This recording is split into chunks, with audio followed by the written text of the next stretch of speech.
এটা ছিল এক শান্ত গ্রাম, গাছপালা, সবুজ মাঠ। এখানকার মানুষজন ছিল খুবই সহজ সরল প্রকৃতির। দিন হঠাৎ আকাশ কালো হয়ে গেল, শুরু হলো ঝিমঝিম বৃষ্টি, নদীতে জল বাড়তে লাগলো। বুঝলে রবিন, এইভাবে বৃষ্টি চলতে থাকলে তো বন্যা দেখা দেবে। হ্যাঁ, ঠিকই বলেছ। বন্যা হলে তো আমাদের চাষের জমির অনেক ক্ষতি হয়ে যাবে। চাষের জমির ক্ষতি হলে আমাদের সংসার চালানো খুবই কষ্টকর হয়ে যাবে।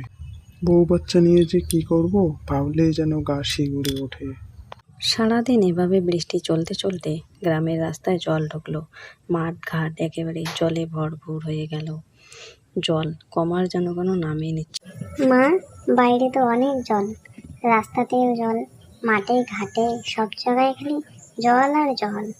হ্যাঁ ছোটু, আমি তাড়াতাড়ি রান্না করি। যেভাবে জল বাড়ছে না জানি কখন রান্নাঘরে জল ঢুকে পড়ে। তোমার বাবা যে কোথায় গেল, তাড়াতাড়ি খাওয়া শেষ করে মনে হয় ব্যাগপত্র গোছাতে হবে। ছোটু, তুমি তোমার বইপত্র গুছিয়ে নাও। বন্যা তো অনেক দেখেছি, কিন্তু এইরকম বন্যা দেখিনি। জল বাড়ছে তো বাড়ছেই। দেখতে দেখতে নদীর জল রান্নাঘর পর্যন্ত ঢুকলো। গ্রামবাসী সব উঁচু জায়গায় আশ্রয় নিতে লাগলো। কি গো, তাড়াতাড়ি চলো, আমরা ওই পাশের স্কুলে আশ্রয় নিই।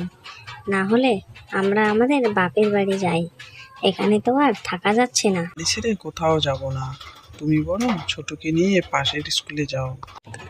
কিন্তু তুমি এখানে একা কেমন করে থাকবে? তোমাকে ছেড়ে যাই কিভাবে বলো তো? ছোটুর বাবা দেখলো সত্যি এবার মনে হয় বাড়ি ছেড়ে যেতেই হবে, উপায় নেই। আশ্রয় কেন্দ্রে সবাই গেল। রবিন, আমি নৌকার ব্যবস্থা করছি। আমরা আটকা পড়ে গেছি, তাড়াতাড়ি নৌকা নিয়ে আসো। ছোটুর বাবা তাড়াতাড়ি করে নৌকা নিয়ে আসে।